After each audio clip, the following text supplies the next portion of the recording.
Hi friends, welcome to my channel. ಆಸೆ ಇವತ್ತಿನ ಸಂಚಿಕೆ ಏನಾಗುತ್ತೆ ಅಂತ ನೋಡ್ಕೊಂಡು ಬರೋಣ. ರಂಗನಾಥ್ ಅವರೊಂದು ತೀರ್ಪನ್ನು ಕೊಟ್ಟಿರ್ತಾರೆ. ಇನ್ಮೇಲೆ ಸೂರ್ಯ ಮೀನಾ ಮನೋಜನ ರೂಮಲ್ಲಿ ಮಲಗಬೇಕು ಅಂತೇಳಿ.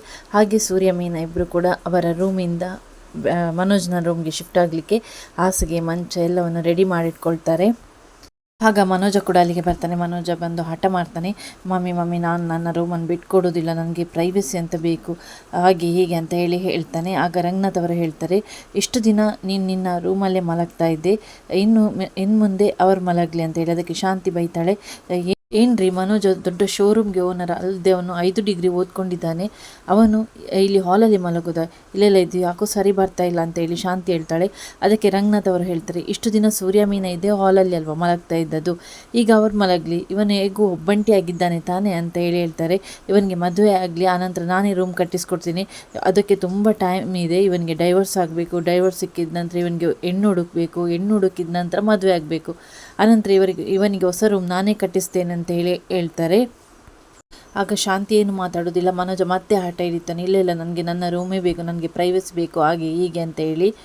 ಶಾಂತಿ ಅದಕ್ಕೆ ಮೀನನಿಗೆ ಬೈತಾಳೆ, ಏನು ಇವಳ ಮನೆಯಲ್ಲಿ ಕಡಪ ಕಲ್ಲಿನಲ್ಲಿ ಬಿದ್ದರೂ ಕೂಡ ಪರವಾಗಿಲ್ಲ, ಇಲ್ಲಿ ರೂಮ್ ಬೇಕು, AC ಬೇಕು, ಎಲ್ಲವೂ ಬೇಕು ಇವಳಿಗೆ, ಹಾಗೆ ಹೀಗೆ ಅಂತೇಳಿ ಮೀನನಿಗೆ ಸರಿ ಬೈತಾಳೆ. ಆಗ ಸೂರ್ಯನಿಗೆ ಕೋಪ ಬರುತ್ತೆ. ಹಾಗೆಲ್ಲ ಮಾತಾಡುವಾಗ ಸೂರ್ಯ ಹೇಳ್ತಾನೆ ಸಕ್ಕರೆ ನೀನು ನನ್ನನ್ನು ಏನು ಬೇಕಾದರೂ ಬೈ, ಆದರೆ ನನ್ನ ದೇವತೆಗೆ ಏನಾದರೂ ಸೊಲ್ಲಿದ್ದೆ ಅಂತ ಅನ್ಕೋ, ನಾನು ಸುಮ್ಮನೆ ಬಿಡೋದಿಲ್ಲ ಅಂತೇಳಿ ಹೇಳ್ತಾನೆ. ಅದಕ್ಕೆ ಸಕ್ಕರೆಗೆ ಕೂಡ ಕೋಪ ಬರುತ್ತೆ. ಏನು ಮಾಡ್ತೀಯಾ ನೋಡೇ ಬಿಡೋಣ, ನೋಡ್ರಿ ಅವನ ದೇವತೆಗೆ ಬೈದರೆ ನನ್ನನ್ನು ಏನು ಮಾಡ್ತಾನೆ ಅಂತ ಅವನಿಗೆ ಗೊತ್ತಿಲ್ಲಂತೆ, ಸೊಲ್ಲು ಅಂತ ಹೇಳ್ತಾ ಇದ್ದಾನೆ ಅಂತ ಹೇಳಿ. ಆಗ ಸೂರ್ಯ, ಹೌದಾ, ಯಾವ ATM ನಿಂದ ಹಣ ತೆಗೆದ್ರೆ ಎಲ್ಲಿಂದ ಬರ್ತದೆ ಅಂತ ನನಗೂ ಕೂಡ ಗೊತ್ತು, 1 ನಿಮಿಷ ಅಂತ ಹೇಳಿ ಸೂರ್ಯ ಮನೋಜನಿಗೆ ಸರಿ ಹೊಡಿತಾನೆ. ಆಗ ಶಾಂತಿಗೆ ಕೋಪ ಬರುತ್ತೆ, ಯಾಕೋ ಅವನನ್ನು ಹೊಡೆದದು ಅಂತ ಹೇಳಿ ಕೇಳ್ತಾಳೆ. ಅದಕ್ಕೆ ನನ್ನ ದೇವತೆಗೆ ಅಂದರೆ ನನ್ನ ಮೀನನಿಗೆ ನೀನು ಮಾತಾಡಿದರೆ ಇವನಿಗೆ ಸರಿಯಾಗಿ ಕೊಡ್ತೇನೆ ನಾನು ಅಂತೇಳಿ, ಅವನಿಗೆ ಯಾಕೋ ನೀನು ಹೊಡಿಯೋದು ಅಂತೇಳಿ ಶಾಂತಿ ಬೈತಾಳೆ. ಅದಕ್ಕೆ ರಂಗನಾಥ್ ಅವರು ಹೇಳ್ತಾರೆ, ಆಯ್ತು ನಿನ್ನ ಮುಖಕ್ಕೆ ಮಂಗಳಾರತಿ, ನೋಡಿದ್ಯಾ ಅಂತ ಹೇಳ್ತಾರೆ. ನಿಮ್ಮಿಬ್ಬರ ಜಗಳದಲ್ಲಿ ಆ ಮನೋಜ ಸುಮ್ಮನೆ ಪೆಟ್ಟು ತಿನ್ನಬೇಕು ಅಂತ ಹೇಳ್ತಾರೆ. ಮತ್ತು ರಂಗನಾಥ್ ಅವರು ಹೇಳ್ತಾರೆ, ಸೂರ್ಯ ಯಾಕೋ ಅವನಿಗೆ ಹೊಡೆದದ್ದು ನೀನು ಅಂತೇಳಿ. ಅಪ್ಪ ಏನು ಮಾಡೋದು, ಗೋಮಾತೆಗೆ ಹುಲ್ಲು ಹಾಕಿದ್ರೇ ಅದು ಬರೋದು, ಹಾಗೆ ಈ ಸಕ್ಕರೆಗೆ ಆ ಮನೋಜನಿಗೆ ಹೊಡೆದ್ರೆ ಮಾತ್ರ ಇವರು ಸರಿ ಆಗೋದು. ನನ್ನ ಮೀನನಿಗೆ ಇನ್ನು ಮುಂದೆ ಯಾರಾದರೂ ಅಂದರೆ ಸಕ್ಕರೆ ಏನಾದರೂ ಅಂದರೆ ಈ ಮನೋಜನಿಗೆ ಪೆಟ್ಟು ಬೀಳೋದಂತೂ ಗ್ಯಾರಂಟಿ ಅಂತ ಹೇಳ್ತಾನೆ. ಆಗ ಸಕ್ಕರೆ ಕೂಡ ಸುಮ್ಮನಾಗ್ತಾಳೆ. ಹಾಗೆ ಸೂರ್ಯ ಮತ್ತು ಮೀನಾ ಮನೋಜನ ರೂಮ್ಗೆ ಶಿಫ್ಟ್ ಆಗ್ತಾರೆ. ಮನೋಜ್ ಹಾಲಲ್ಲಿ ಮಲಗ್ತಾನೆ. ಆಗ ಮೀನಾ ಬಾಗಿಲು ತೆಗೀರಿ ಅಂತ ಹೇಳಿ ರೂಮ್ ಬಾಗಿಲನ್ನು ಬಡಿತಾಳೆ. ಆಗ ಮನೋಜ ಹೊರಗಿಂದ ಅದನ್ನೆಲ್ಲ ನೋಡ್ತಾ ಇರ್ತಾನೆ. ನಿಮಗೆ ಕಲಿಸ್ತೇನೆ, ನನ್ನ ರೂಮನ್ನೇ ಕಿತ್ಕೊಂಡಿದ್ರಲ್ಲ, ನಾನು ಕಲಿಸ್ತೇನೆ ಅಂತ ಹೇಳಿ ಮನಸ್ಸಲ್ಲೇ ಅಂದ್ಕೊಂಡು ಆ ರೂಮ್ನಲ್ಲೇ ಬಿದ್ಕೊಳ್ತಾನೆ. ಅನಂತರ ಶ್ರುತಿ ಶೋರೂಮ್ಗೆ ರೋಹಿಣಿ ಬಂದಿರ್ತಾಳೆ. ರೋಹಿಣಿ ಬಂದ ನಂತರ ಮೀನಾ ಕೂಡ ಅಲ್ಲೇ ಬಂದಿರ್ತಾಳೆ. ಮೀನಾರವರು ಹೇಗಿದ್ದೀರಾ ಅಂತ ಹೇಳಿ ಕೇಳ್ತಾಳೆ. ಆಗ ಮೀನಾ, ನಾನು ಚೆನ್ನಾಗಿದ್ದೇನೆ, ನಿನ್ನ ಹತ್ರ ಮಾತಾಡೋದೇ ವೇಸ್ಟ್ ಅಂತ ಹೇಳ್ತಾಳೆ. ಮೀನಾ, ನಾನು ನಿಮಗೆ ಕಾಲ್ ಮಾಡಿದ್ದೀನಿ, ನೀವು ಕಾಲೇ ಪಿಕ್ ಮಾಡಲಿಲ್ಲ, ನಾನು ನಿನ್ನ ಕಾಲನ್ನು ಪಿಕ್ ಮಾಡೋದಿಲ್ಲ ಅಂತ ಹೇಳಿ ಮೀನಾ ಹೇಳ್ತಾಳೆ.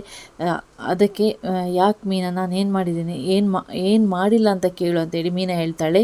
ಆಗ ರೋಹಿಣಿ ಹೇಳ್ತಾಳೆ, ಕ್ರಿಶ್ಗೆ ಹುಷಾರಿಲ್ಲ, ಅವನು ನಿಮ್ಮನ್ನೇ ಕನವರಿಸ್ತಿದ್ದಾನೆ, ಸೂರ್ಯ ಅಂಕಲ್ ಬೇಕು, ಮೀನಾ ಆಂಟಿ ಬೇಕು ಅಂತ ಹೇಳಿ, ಒಮ್ಮೆ ನೀವು ನಮ್ಮ ಮನೆಗೆ ಬಂದುಬಿಡಿ, ನಾನು ನಿಮಗೆ ಲೊಕೇಶನ್ ಕಳಿಸ್ತೇನೆ. ಅದಕ್ಕೆ ಮೀನಾ ಹೇಳ್ತಾಳೆ, ನಾನು ನಿನ್ನ ಮನೆಗೆ ಬರೋದಿಲ್ಲ ಅಂತೇಳಿ ಹೇಳ್ತಾಳೆ.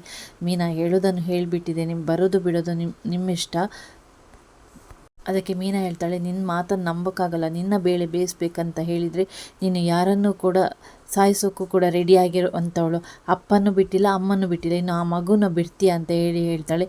ಮೀನಾ, ನಾನು ಮಗುವಿನ ವಿಷಯದಲ್ಲಿ ಯಾವತ್ತೂ ಸುಳ್ಳು ಹೇಳೋದಿಲ್ಲ, ನಾನು ಹೇಳಿದ್ದು ಸತ್ಯನೇ, ನೀವು ಬರೋದಾದರೆ ಬನ್ನಿ, ಲೊಕೇಶನ್ ಕಳಿಸಿದ್ದೇನೆ ಅಂತ ಹೇಳ್ತಾಳೆ.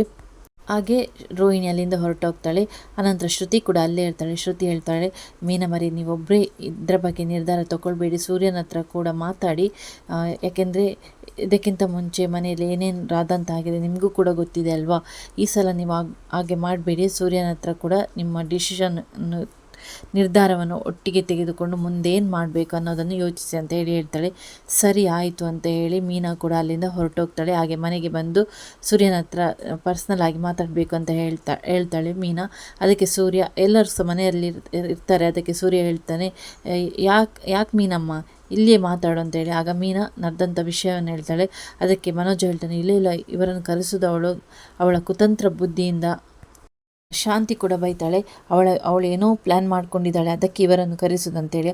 ಅದಕ್ಕೆ ರಂಗನಾಥ್ ಅವರು ಹೇಳ್ತಾರೆ, ಸೂರ್ಯ ಆ ಮಗುಗೆ ನಿಜವಾಗ್ಲೂ ಹುಷಾರಿಲ್ವಾ ಅಂತ ಹೇಳಿ ಮೊದಲು ಕನ್ಫರ್ಮ್ ಮಾಡ್ಕೊ, ಆನಂತರ ಏನು ಮಾಡಬೇಕಂತ ಯೋಚನೆ ಮಾಡು ಅಂತ ಹೇಳ್ತಾರೆ. ಸರಿಯಪ್ಪಯ್ಯ ಅಂತ ಹೇಳಿ ಸೂರ್ಯ ಕೂಡ ಹೇಳ್ತಾನೆ.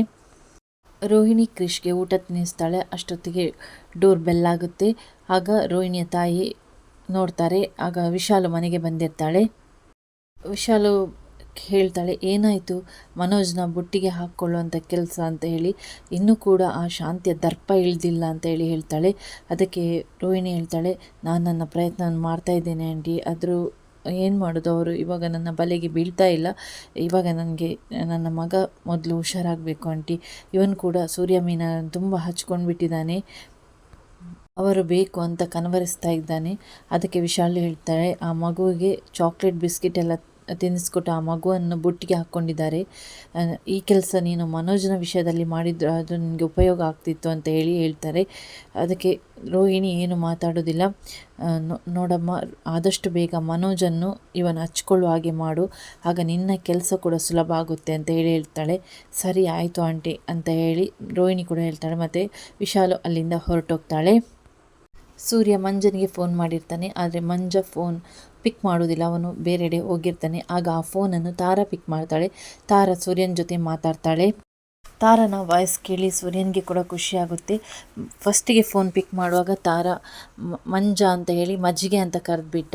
ಆದರೆ ಸೂರ್ಯನಿಗೆ ಗೊತ್ತಿರೋದಿಲ್ಲ ಇದು ತಾರಾ ಪಿಕ್ ಮಾಡಿರುವಂಥದ್ದು ಅಂತ ಹೇಳಿ. ಆನಂತರ ತಾರನ ಹತ್ರ ಹೇಳ್ತಾನೆ ಸೂರ್ಯ, ನೀನು 100 ವರ್ಷ ಚೆನ್ನಾಗಿರ್ಬೇಕಮ್ಮ ಅಂತ ಹೇಳಿ.